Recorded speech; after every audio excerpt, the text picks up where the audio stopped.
Israel-Palestine.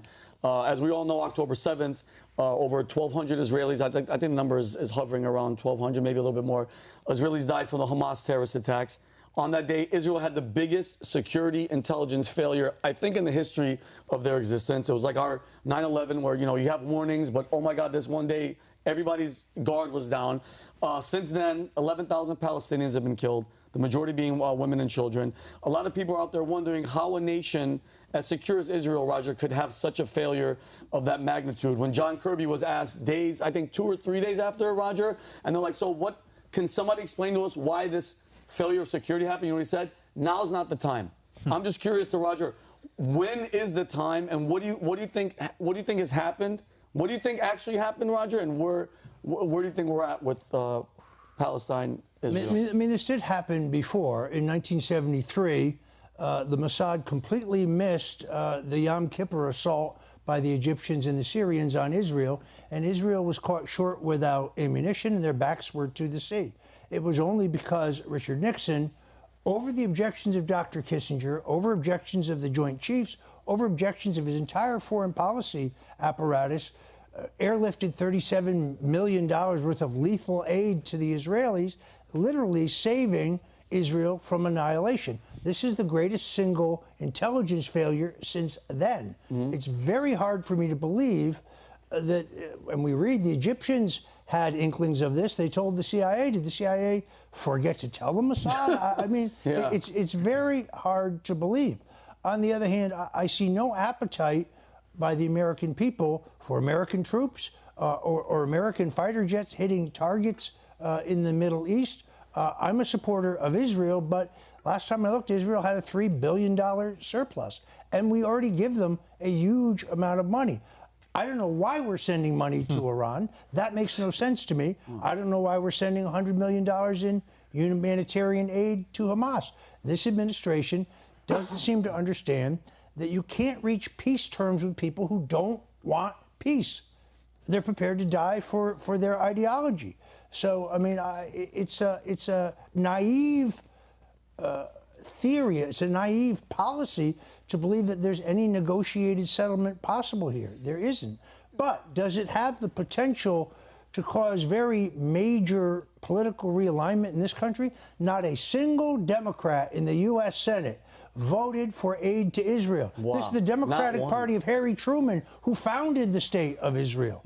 Wow. It's beyond belief. It's the Democratic Party of today, which supports BLM, which put out a tweet the day after of the paraglider and saying, we stand with Palestine. We stand with Palestine. But on that, like, I've been taking a little bit of flack on the internet now as well, because I appreciate the idea. Now's not the time to ask questions. Okay, but maybe it is, because it might determine the response, and it might determine what the response should be if it's going to be those who failed monumentally, cataclysmically with intelligence that are now going to say, yeah, we know that hospital's got them, so we can go bomb that hospital. So, I mean, the question has to be asked. And like you say, the biggest failure since 73, which was, oddly enough, 50 years to the day, give or take, that this was missed in advance, that it was missed as the breach occurred, that apparently there's disputes that it took 6 to 12 hours for a response. It's a failure at every level. Egypt allegedly gave the heads up, but some people say Egypt doesn't give that heads up to Israel without the CIA or without American authorization. Was it a coup to set up Netanyahu to be out of office in a year, or was it Netanyahu, saving his administration? Saving it, yeah. So, I mean, there's so many ways to go with this, but the idea that now's not the time to ask how this intelligence failure occurred in the first place, when you're going to rely on those who were behind, at the helm of the intelligence failure, as the appropriate response. The question has to be asked, but yeah, it goes back to the existential question. How do you negotiate with people who don't want to negotiate, have no interest in peace? Yeah, and it is, like, you just nailed it. That is like, what do you mean? Now's not the time. Then when is the time? And then here's my question. Is it secure now? Have you guys set up the right security to where this doesn't happen again? Because, when you want to talk about monumental, Roger, not only did Hamas go in there and have their way, it took up to 6 hours. You mean to tell me the IDF, they let these terrorists go and grab these poor people and kidnap them and bring them back to Gaza? Where was the fight? Where was the war? And this is what pisses me off, Dave, not to cut you off. What pisses me off, Roger, is you ask this question and automatically I get this flag just like you do online. Oh, you're supporting Hamas. Oh, you're anti-Israel. I'm like, no. I'm asking questions. To ask a question and for you to come at me like that says a lot about you as a character, because I just want to know so it doesn't happen again. Meanwhile, there's literally Americans that are supporting Hamas. 1,000 in our streets. That's crazy. Think about that 20 years ago. That'd be like people in the United States supporting Al Qaeda.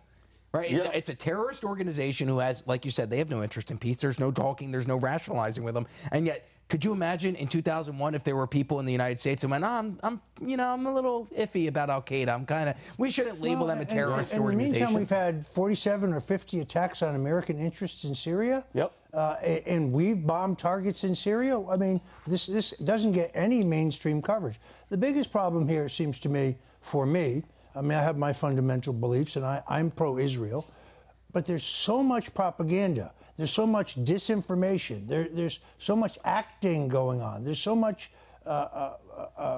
war propaganda that you don't know what to believe. I mean, you know what you believe, but you don't know what's true. Now add artificial intelligence to that and a whole level of censorship, and the manipulation of the American people is kind of obvious. How close? Yeah. So Roger, we talked about, and I'm going to be ending with a couple of questions for you. How we talk about World War III, not when Trump was in World War III, which is all, with North Korea. Everybody was.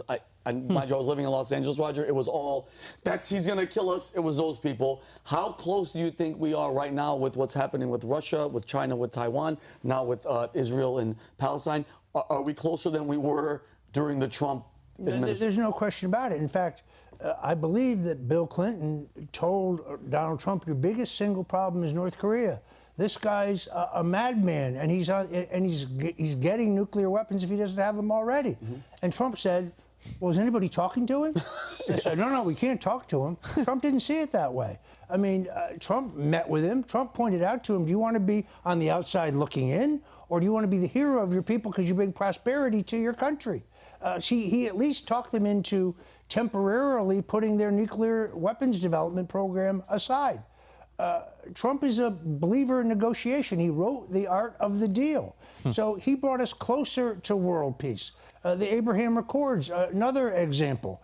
But it was also Trump who cuts off the Russian oil pipeline. It's Trump who gives the Ukrainians offensive weapons. He has the credibility of everybody in the region. When he says, I could negotiate a settlement of the Ukrainian conflict, I believe he's right. I believe he could. You mentioned, and talk about it's a bad thing to negotiate with Kim Jong-un. And when this Ukraine-Russia war broke out, the West is expelling diplomats and basically doing everything to ensure that the conflict escalates and that there's no resolution to it. And there's no negotiations going on. I don't understand when not negotiating. I mean, I understand it now. When not negotiating became a legitimate tactic to end conflict. It makes no sense. It has always been our policy that we don't negotiate with terrorists, but this is a country with nuclear weapons. You're better off talking to them than not. Ignoring the guy with the weapon. No, you don't negotiate with terrorists unless it's Obama shipping pallets of cash in exchange for soldiers, saying that that's not a negotiation. That was we're just releasing funds that we had frozen from them, and they happen to be. So everyone knows practically you say you don't negotiate with terrorists, but you do nonetheless, especially when they're holding hostages. And when there's a conflict and you say we're not talking to resolve this conflict, you're just contributing to exacerbating it.